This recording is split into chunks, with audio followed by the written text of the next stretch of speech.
Conspiracy Planners. It's been probably more than a year since my last video, and I've just gone through a whole journey of, filming this video and realizing that the sound was a little bit off, and so hopefully take two is the charm. I hope you're doing well wherever it is that you're hearing this from and watching this from. This has been a week of lots of reflection, of learning, of committing to do better. I've been watching a lot of Black booktubers this week talk about their experiences on this platform, and I thought I had my own experience as a racialized booktuber, and that I don't think I thought they were the same thing, but it's been really grounding and helpful to hear other people's experiences. And I wanted to make a video because I've been seeing a lot of lists about doing better and making reading lists and committing to the anti-racism reading list and doing the work, and like lots of really determined, emphatic hashtags. And it started making me think about this project, and that has been thinking about reading diversely for a while, and how I don't, while it's important to read about anti-racism in Canada and in the US and generally, and about systemic changes that are needed, about prison abolitions, about defunding the police, about the context of our situations, all of those things, reading diversely shouldn't be something that's separate from all of our other reading. I want us to be reading Black, Indigenous, people of color authors when we're redesigning our home offices, when we're thinking about books to help us in growing our gardens, when we are at the beach, when we are thinking about our marriage, about our careers, about who we are as people, when we're picking up mystery novels, like all of those spaces in which books are relevant to us. Those are spaces where I think it's important to read diversely. It's less work to read books from a variety of authors, and really gifts that we have so many incredible authors that have shared their experiences with us. And so I started thinking about what it is I read this year, and I wanted to share some of those books with you. So this has actually been a really lovely year of reading.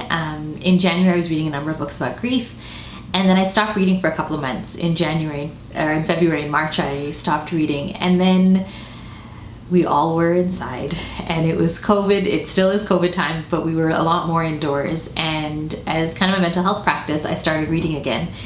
And since that time, I've read 17 books since April, and overall in the year I've read 24. And so there's 8 books that I really wanted to share with you because I think that they're really wonderful books. And so today's going to be 8 reads that are my favorite reads of 2020 so far. And this is probably going to be a long video because there are a number of books, not 8 books in 4 minutes. And so if you need to stop here, make a cup of tea, settle back in, go right ahead. So the first book I wanted to describe is called Such a Fun Age by Kylie Reid. I love this book. It is so funny, so witty, so just like spot on in its dialogue, in the situations it describes, in its humor. Like, I just loved this book and probably will reread it at some point. And it's the author's first book, and the premise of the book is it's about the main character's name is Amira. She's Black, in her early 20s, and she's finished school, but she's still trying to figure out what it is that she wants to do. And as the career educator, I love books that are about people discovering purpose. And she is a babysitter for a white family. And this white family, they have an incident one night, and they need Amira to come and get their 3-year-old daughter. And so she comes, she picks up this girl, they go to the grocery store to like look at nuts and chocolates and dance in the store, and it's late at night and something happens in the store. And so the book is about what happens, but also about the aftermath, about her employers and their reckoning with what happened, her friends, her intimate relationship, a whole range of other things. So it's a light book, but it's a very thought-provoking book. And I say light in the sense like no one dies, no one is jailed. It's not a book where you're thinking about like, your heart is being shredded with every page. It's like a really funny, deeply funny book. And I just really loved it. And it made me, the boss character, the white lady that she reports to, her name is Alex, and she is someone who is desperately trying to get things right, who is so eager to be like someone who is just and woke and aware and just gets it wrong every time. She misses the mark. She's overeager. She desperately wants to be friends with Amira. Amira isn't really interested, and all of those situations are so funny. And even as a person of color, I don't share Amira's exact experience, but it was healing, and I could relate to what they were describing and talking about, and it's just deeply funny. So that was the first book that I read. The second book is called Untamed by Glennon Doyle. And this is a book that is so moving, so wonderful. I've never heard of Glennon Doyle before reading this book. I think she's written a number of other books. One that she talks about in this novel, or this isn't a novel, but like the one that she talks about in this book is Love Warrior, which is about how she heals in her marriage and puts together the pieces of her marriage after an incident or incidents of infidelity. This book is about her realizing that what she needs to be happy. It's about her falling in love with her wife. Their journey to be together, what that means for her marriage, how she gets the courage to leave her marriage. It's a really moving book, and last year when I reflected on my reading, I knew that I wanted to read more queer writers, and so I was really glad that I read this, but I really honestly bought it because I loved the cover.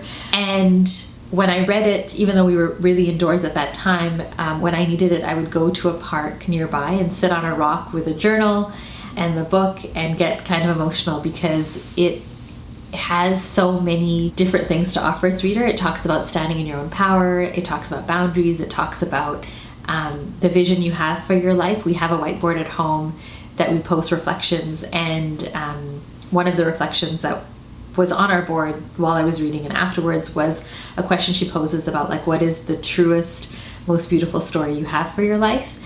And normally books about feminism and being a woman in the world, if they're not written by a racialized author, I tend to run for the hills. This book was so beautiful, and she also talks about her positionality, and there's a whole chapter on her like anti-racist journey that I thought was really honest and vulnerable, and I appreciated that. And so I'm still thinking about this book. I'm thinking about the questions that it raised for me. I'm thinking about what it means to be someone who is like striving in the world, taking up space, committed to beauty, committed to like a life vision, and I'm really glad that this book crossed my path. The next two books I want to talk about together, the first one is called Washes and Praise by Noor Naga, and the second one is called Accretion by Irfan Ali. And these are both novels in verse. They're poetry collections that are novels that kind of were released at the same time. They're both by Muslim Canadian writers. Noor, the author of Washes and Praise, lives in Egypt, in Alexandria, and was in Egypt when she wrote the book. But they both lived in Toronto, and so in both books there are echoes of Toronto. The stories are set in Toronto, which I really loved because Toronto is a deeply loved city of mine, and they're just stunning books. And what I really appreciate about these books, and I read them very close together, is for a long time whenever you would read books with Muslim characters, you could feel the author trying to show that these were good characters, or there was a lot of exposition about what Islam is, what these characters' lives are. These books do no explaining. I felt very centered as a Muslim reader reading them. There were lots of references, some of which, the reader might get. Some of them you have to look up to figure out. They had incredible, heartbreaking lines that stayed with me long after reading. I still have those book lines within me, and I think about them. They're books that have gotten their way into my skin. I can kind of feel them having shaped me a little bit differently, and they're just stunning books, and it makes me feel like the Canadian Muslim writing scene is growing and developing, and just generally the North American scene. And so very grateful for these books, very grateful for the authors and their beauty and everything that these books present to us. The next book that I have, which might be my favorite book, the last time a book touched me this much was A Place for Us. And this book, again, is by a Muslim writer, an American writer, called It's called The Beauty of Your Face. I think this cover is stunning. It's one of the most stunning covers I've seen in a long time. And this is a debut novel. And I just want to show you the cover again. It's really, really beautiful. This book is about a character, Afaf, who is, when we meet her in the opening of the novel, she's a principal of an Islamic school. And we find out very quickly that there's a shooter in the school. And she's in a prayer enclave, like she's off in the school praying, and you don't know what's going to happen. And then it zooms you right, shoots you right back to Afaf's childhood. And then the book kind of goes between her childhood and her growing up and this situation that's happening in the school. And there's, again, very, flawed characters, complicated characters. You see Afaf's journey from like a child with a lot of conflicts within her to how she becomes the person that she is in the moment that we meet her, the principal of the Islamic school. There's so much about faith, about identity, about immigration, about family, about marriage, about love, about sibling relationships. It's a whole journey that this book takes you on, and I really want to do it as a Seriously Planning Book Club in July. Stay tuned for that. But overall, just a really, really stunning book. The next book that I wanted to talk about is called Days of Distraction. Again, a book that I love. This is a book by Alexandra Chang. It's also a debut novel. I read this out loud with my husband, and we both just loved it so much. It's about a girl, a woman in her early 20s, writing. She lives in San Francisco. She's a tech writer. She's in a relationship with, she's Asian American, her partner is white, and it's about her navigating her workplace relationships, trying to figure out what it means to be a woman of color at work. I'm trying to figure out her intimate relationship, trying to figure out her family relationships. It's a book that really plays with form, where one of the things this book taught me is like a novel can take all kinds of forms, because you will have her reflecting on what's happening to her at work, and then it'll be a conversation with her partner, and then it'll be a snippet from a book that is just there. This just like passage from the book is excerpted in the novel. And like it showed me that novel forms can be so fluid. It's very funny. It's very lovely. I then found like short stories by the author.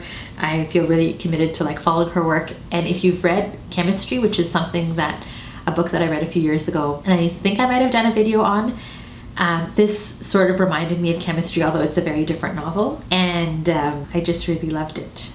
The next book, I actually don't have a copy of it because it was a library book, but it's Read at the Bone by Jacqueline Woodson, who I've never read before. I saw it at the library, or not saw it, on the library app, I should say, because libraries aren't quite open yet. And this novel is about, it opens and it's about this young woman turning 16 years old. She's having a party to like commemorate this moment. Her mom was 15 when she was born. Her dad is there. And the book is like written from a number of different characters' perspective, like her perspective, her mom's perspective, her dad's perspective, both her grandparents' perspective. And it's just like stunning. Like the writing, it's not a poetry novel, but it feels like it is. Every word feels like it's very carefully chosen. It's had to fight for its place in the narrative because the book is short. It's probably less than 200 pages. And it's just a feast. And that's all I can really say about it, because I just want you to experience the wonderfulness that is Jacqueline Woodson. So that's that book. And then the final book is Clap When You Land by Elizabeth Acevedo. This book I think is, again, a stunning cover book. So this is the cover, and then this is, if you are a person who takes off your covers, this is what the actual book looks like, which I thought was really cool, because often the book itself isn't decorated. This book I read because her previous book, called With the Fire on High, is one of my favorite books. And this is also a novel in verse. And it's about these two sisters who don't know of each other's existence. They share a father. And the book opens because the father has died in a plane crash. And so one sister lives in the Dominican Republic, the other sister lives in New York. And it's about them navigating grief, about navigating anger, about their families, about the precariousness of being a female in the world, what lack of power means, what dreams are. The language is just stunning. Like, there is a narrative and a plot to this story, but the poetry is just so beautiful. And there was a scene about birth that made me cry. There was a scene about where they're talking about plants that I got emotional about. Like, there's just so many bits of this novel that just felt really special, and why I loved this novel. So altogether, those are 8 books that I've loved. I think those are 8 books that I've loved. I've lost count at this point, and I hope some of those books are books that you pick up. I'd love to know what you've been reading over the past few months. And I hope wherever you are safe, you're learning, you are taking action in the world, and you're like committed to diversifying your reading. Till next time, this is Seriously Planning. Take care.